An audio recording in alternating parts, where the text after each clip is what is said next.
नमस्कार दोस्तों। आज हम जो कुछ टाइम से पढ़ रहे हैं वो है उत्तराखंड की जनजातियाँ। उत्तराखंड की जनजातियों के ऊपर हम डिस्कस कर रहे हैं और हम थारू पढ़ चुके हैं, थारू जनजाति, जौनसारी के बारे में पढ़ चुके हैं और आज डिस्कस करेंगे हम बोक्सा जनजाति के ऊपर।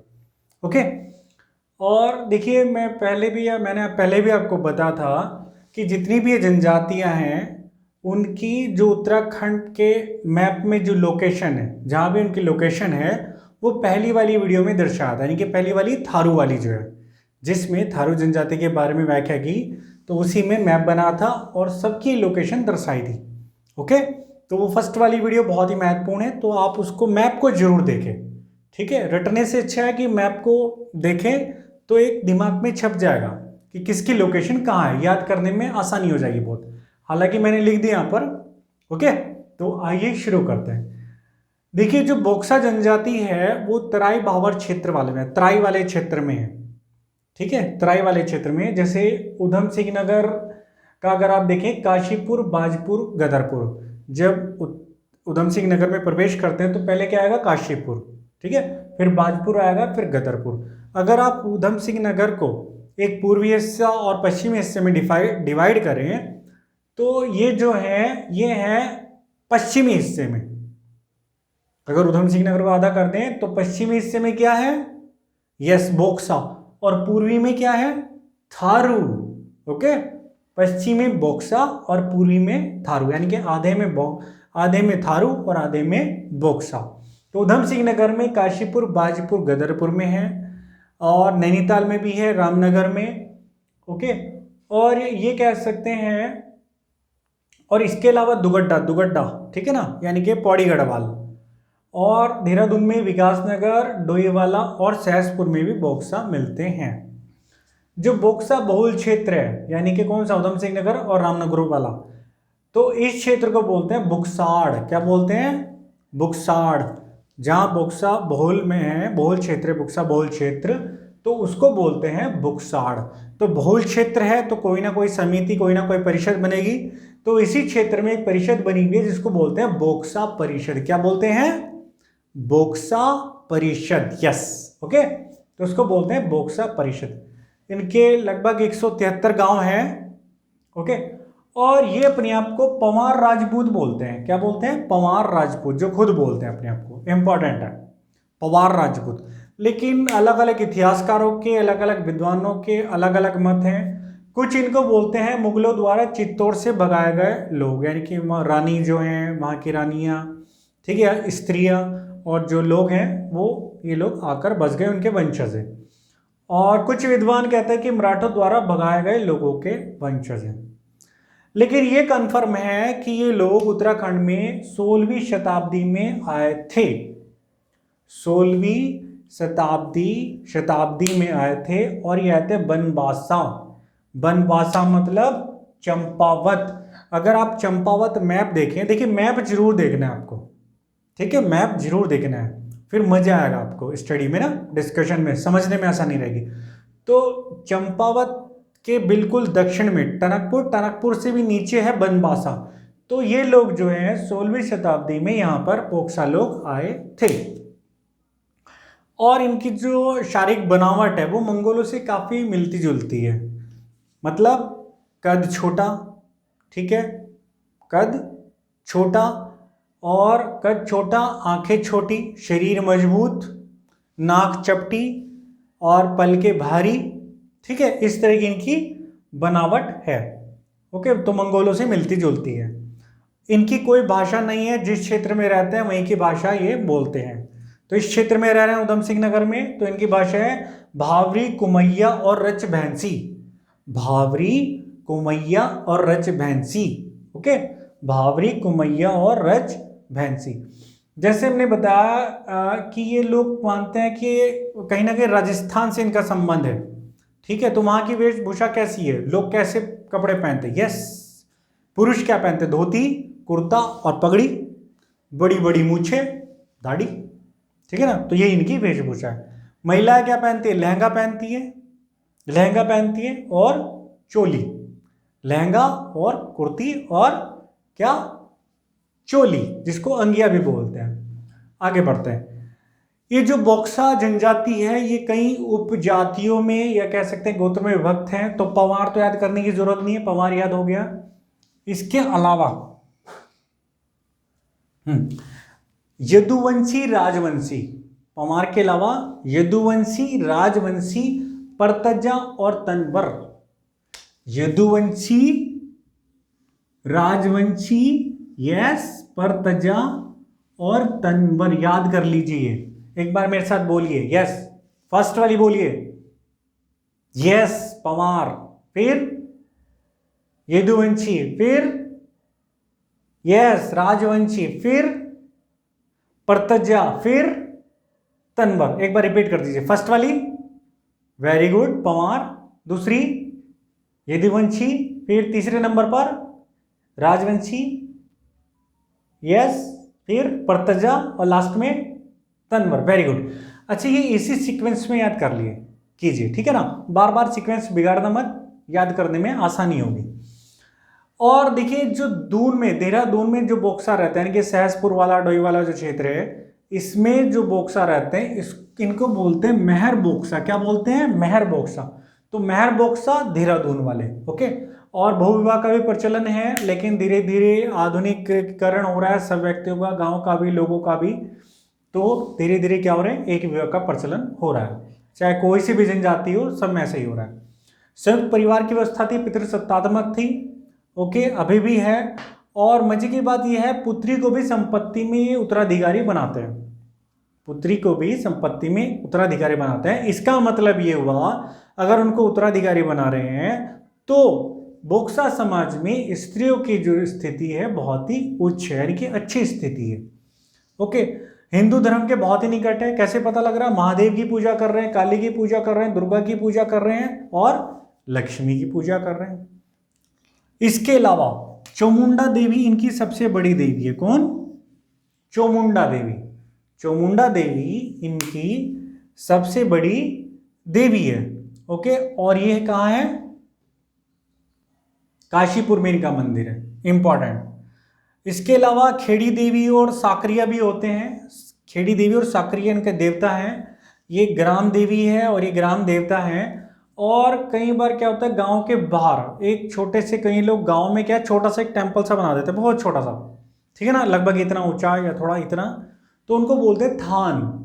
थान, तो ये इनकी अपने ग्राम देवी देवताओं की पूजा करते हैं। बुज्जा, बुज्जा जो है कल्पित आत्माएं हैं, ये उनकी भी पूजा करते हैं। इनके जो मुख्य त्योहार हैं वो है चैती, नोबी, होली, दीपावली, नवरात्रि। इनका सबसे मुख्य त्योहार है चैती, याद कर लीजिए, चैती सबसे मुख्य त्योहार क्या है? चैती, यस। और मुख्य रूप से कृषक हैं ये, पशुपालन भी करते हैं, दस्तकारी भी हैं। और मजे की बात यह है कि इनके बोक्सा जनजाति का लगभग प्रत्येक व्यक्ति, ठीक है, लोहे का काम भी जानता है, लकड़ी का काम भी जानता है, बर्तन बनाने भी जानता है, जाल बनाने भी जानता है, ठीक है ना, यानी कि एक तरह से शिल्पकार है, बढ़िया वाले कारीगर। मुख्य खाना इसका जो है मछली चावल है। क्या है? मछली चावल। और एक गांव, जो बोक्सा का एक गांव होता है उसको बोलते हैं मंजीरा। क्या बोलते हैं? मंजीरा, यस। और इनके यहाँ भी गांव में छोटे मोटे विवाद निपटाने के लिए एक समिति होती है जिसके हेड को बोलते हैं प्रधान, ओके। और इसके अलावा एक बिरादरी पंचायत भी होते हैं जिसमें 5 लोग होते हैं। एक होता है मुंसिफ, एक दरोगा, ओके, 5 लोग होते हैं। एक जो प्रधान के अलावा मुंसिफ होता है, दरोगा होता है और 2 सिपाही होते हैं। और ये वंशानुगत होते हैं। ये क्या होते हैं? वंशानुगत होते हैं। और बोक्सा जनजाति में इस स्थान वालों को बहुत ही उच्च सम्मान की दृष्टि से, उच्च दृष्टि से देखा जाता है, सामान्य दृष्टि से इनको देखा जाता है। हालांकि ये व्यवस्थाएं धीरे धीरे समाप्त हो रही हैं। अब पंचायती राज व्यवस्था लागू हो रही है धीरे धीरे। ग्राम पंचायत है जो संविधान के अनुसार लागू हो रही है। ग्राम पंचायतें हैं, प्रखंड स्तर पर है, उसके बाद जिला परिषदें हैं, ठीक है ना। हालांकि अभी भी कहीं कहीं ये अस्तित्व में बनी हुई हैं, ओके। एक छोटा सा रिवीजन, तो किस क्षेत्र में है ये? तराई भाबर क्षेत्र में। तराई भाबर क्षेत्र कौन सा है? बताइए फटाफट। यस, उधम सिंह नगर, ओके, और उधम सिंह नगर में पूर्व की साइड कौन से है बताइए जरा फटाफट। यस, थारू। पश्चिम की तरफ कौन से है? बोक्सा। लोकेशन बताइए फटाफट इनकी। Yes, Kashipur, Bajpur, Gadarpur, simple. देहरादून में बताइए। यस, विकास नगर, डोईवाला, सहसपुर। नैनीताल में कहाँ है ये? नैनीताल में बताइए। यस, रामनगर। ओके, और पौड़ी गढ़वाल में दुगट्टा में क्या बोलते हैं अपने आप को? पवार राजपूत। ओके, और सबसे पहले कहाँ है? बनबासा में। कहाँ है सबसे पहले? बनबासा। Very good. किससे शारीरिक बनावट किससे मिलती जुलती है बताइए जरा। यस, मंगोलों से। ओके, और भाषा कोई नहीं है, जहाँ रहते हैं वहीं सीख वही भाषा सीख लेते हैं। भाबरी, कुमैया, रच, भैंसी। 5 उपजातियों में भक्त है बताइए। फर्स्ट वाली कौन सी है? पमार। यस। सेकंड वाली बताइए। यस, यदुवंशी, राजवंशी। फिर कौन सी है? परतजा। फिर कौन सी है? तनवर। ओके, मेहर बोक्सा कहाँ रहते हैं? मेहर बोक्सा बताइए। यस, देहरादून। और महिलाओं की स्थिति कैसी है? दयनीय है? राइट, महिलाओं की स्थिति बहुत ही उच्च है, उत्तराधिकारिणी घोषित करते हैं। चामुंडा देवी का मंदिर बताइए। यस, काशीपुर। और बुज्जा क्या है? बुज्जा, बुज्जा। यस, कल्पित आत्माएं। सबसे मुख्य जो इनका त्योहार है वो बताइए। यस, चैती। मंजरा क्या है? मंजरा किसको बोलते हैं? यस, एक गांव। बिरादरी पंचायत, बिरादरी पंचायत में प्रधान के अलावा कुछ लोग होते हैं बताइए फटाफट। यस, मुंसिफ, एक मुंसिफ, एक दरोगा और एक 2 सिपाही। ओके, तो ये आपका बोक्सा है, बहुत ही छोटा विषय था। हाँ, इसके अलावा देखिए मैं आपसे कुछ बातें शेयर करना चाहूँगा। देखिए, हम लोग हमेशा क्या करते हैं? अपने अधिकारों की बातें करते हैं। हम हमेशा अपने अधिकारों की बातें करते हैं, नेताओं की भी आलोचना करते हैं, सरकार की भी आलोचना हम लोग अक्सर करते रहते हैं। ऐसा नहीं करना चाहिए, वैसा नहीं करना चाहिए, ठीक है। लेकिन आप हमें ये भी देखना होगा कि ये देश हमारा है और हमारे भी बहुत सारे कर्तव्य हैं।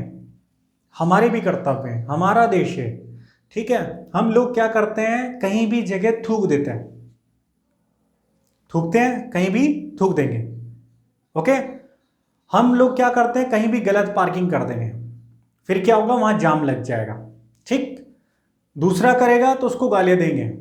ओके, हम लोग क्या करते हैं? कोविड बीमारी चल रही है, ज़्यादा से ज़्यादा टच के संपर्क, मतलब किसी भी चीज़ को टच करने से बचना है, संपर्क में आने से बचना है, ठीक है। या कोविड-19 सपोज नहीं भी है तो हम क्या अपना एक थैला नहीं खरीद सकते क्या?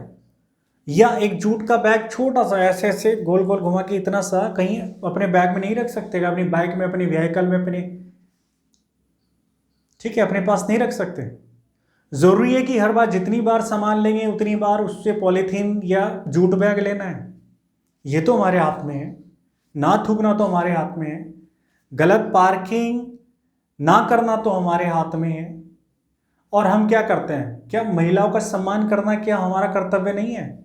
हम सब चाहते हैं, हम सब चाहते हैं महिलाएं हमारे देश में सुरक्षित रहें, ठीक है। कुछ लोग बदतमीजी करते हैं, ठीक है, कमेंट्स करते हैं, अगर कुछ नहीं करते 2-3 खड़े रहते हैं तो इस तरह के उनके हाव भाव होते हैं कि जो लड़की होती है, महिला होती है, वो असहज फील करती है, ठीक। और फिर क्या करते हैं? और अब फिर अपनी बहनों को बिल्कुल पास की दुकान में भी जाने से, उसको भेजने से डरते हैं, भेजते नहीं। तो ये तो हमारे हाथ में है। कोई भी महिला हो या गर्ल हो तो उसको कम से कम ऐसा फील होना चाहिए कि मैं सुरक्षित हूँ। तो हमें, ये तो सब हमारे हाथ में है। और कोविड-19 महामारी को लेकर सरकार भी बोल रही है, न्यूज़ में भी आ रहा है, सब लोग बोल रहे हैं, लेकिन उसके बावजूद हम लोग क्या है? डिस्टेंस मेंटेन नहीं करते। अरे यार कुछ नहीं होता, छोड़ो यार कुछ नहीं होता, छोड़ो यार कुछ नहीं होता, ठीक। हम लोग क्या करते हैं? कहीं अगर क्यू लगानी है, कहीं लाइन लगानी है बैंक में, बिल्कुल गधे घोड़े की तरह बिल्कुल चिपक जाएंगे। क्या सभ्य समाज की पहचान है? कोई देश विकसित ऐसे नहीं होता कि बड़ी बड़ी बिल्डिंगें बना ली, बहुत महंगी महंगी बिल्डिंगें, कांच वाली बिल्डिंगें बना ली, बढ़िया सड़क बना ली। कोई देश विकसित बनता है, अच्छा बनता है वहाँ के नागरिकों से। तो ये तो हमारे बस में है। आप और लोगों को छोड़ दीजिए, आप करेंगे, आपको देखकर दूसरा करेगा फिर। ठीक है, आपको दूसरा अगर गलत कर रहा है उसको देखकर नहीं करना है, आपको सही करना है, फिर लोग आपको देखकर ऑटोमेटिकली ठीक करेंगे। हम लोग क्या करते हैं, कहीं भी कूड़ा जो जहाँ हरियाली वाला जो क्षेत्र है विशेष रूप से, उसमें पत्ते इकट्ठे करते हैं, आग लगा देते हैं, कूड़े में इकट्ठा करते हैं, आग लगा देते हैं। ठीक है, हो गया उसका निस्तारण। पूरे विश्व में पर्यावरण को लेके बहुत ही चिंताएं हैं, अलग अलग रिपोर्ट आ रही है, सबसे प्रदूषित शहरों की लिस्ट आ रही है, हमें सब पता है, सांस लेने में दिक्कतें हो रही है। प्रतिवर्ष प्रदूषण की वजह से, प्रतिवर्ष प्रदूषण की वजह से लगभग 17 लाख लोग भारत में मरते हैं। 17 लाख लोग प्रदूषण से संबंधित बीमारियों की वजह से। तो ये तो हमारे हाथ में है। क्या पेड़ पौधे लगाना हमारे हाथ में नहीं है? आप में से हो सकता है, हम में से बहुत सारे लगाते भी हैं, लेकिन लगाते हैं तो उसकी क्या करते हैं, सुरक्षा नहीं कर पाते, बहुत सारे जीव जंतु उसको खा जाते हैं।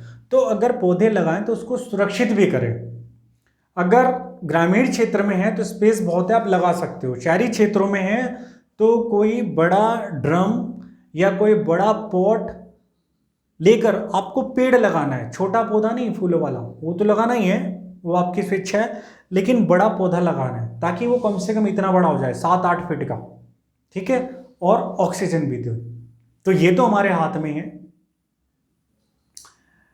और हम लोग क्या है, हमें क्या, अब चाहे छोटा हो या बड़ा हो, सबको सम्मान देना चाहिए। छोटों को सम्मान देंगे तो हैबिट बनेगी। ठीक है ना, आप छोटों को भी सम्मान देंगे तभी आपको सम्मान मिलेगा। तो ये सब चीजें तो हमारे हाथ में है। और एक हम क्या करते हैं, बहुत ही शीघ्र एग्रेसिव हो जाते हैं, गुस्सा हो जाते हैं, क्रोधित हो जाते हैं। तो हम अगर इन सभी विषयों पर सकारात्मक रूप से विचार करेंगे तो ऐसा नहीं कि हमारा ही विकास होगा, हमारे साथ साथ हमारे देश का विकास होगा। देश का विकास किससे होता है? हमसे। हम डेवलप होंगे तो देश डेवलप होगा, देश विकसित होगा। हालांकि आप बहुत सारे काम करते हैं, पानी वेस्ट होने से बर्बाद होने से बचाते हैं, लाइट बर्बाद होने से बचाते हैं, बहुत सारे अच्छे लोग काम करते हैं, लेकिन आप इन विचारों को और फैलाइए, अपने छोटों को समझाइए, अपने भाइयों को समझाइए। ठीक है, ताकि हमारा देश जो है विकसित हो सके, सब लोग सुरक्षित हो सके। हाँ ठीक है, कुछ क्वेश्चन, तो ये बात मुझे आपको साथ शेयर करनी थी, मुझे एक मौका मिल रहा है इस डिस्कशन के माध्यम से।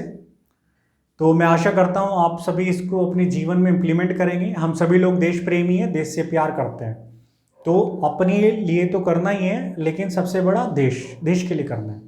ओके, आइए कुछ क्वेश्चन लिखते हैं, फटाफट लिखिए। बोक्सा जनजाति के लोग मुख्य रूप से किन स्थानों पर निवास करते हैं? यस, बोक्सा परिषद कहां बनी है? बोक्सा लोग अपने आप को किस वंश का मानते हैं? सबसे पहले बोक्सा किस क्षेत्र में आए थे और कब? बोक्सा जनजाति कितनी उपजातियों या गोत्रों में विभक्त है? मेहर बोक्सा लोग कहां निवास करते हैं? बोक्सा जनजाति के लोगों का सबसे प्रमुख मंदिर कौन सा और कहां है?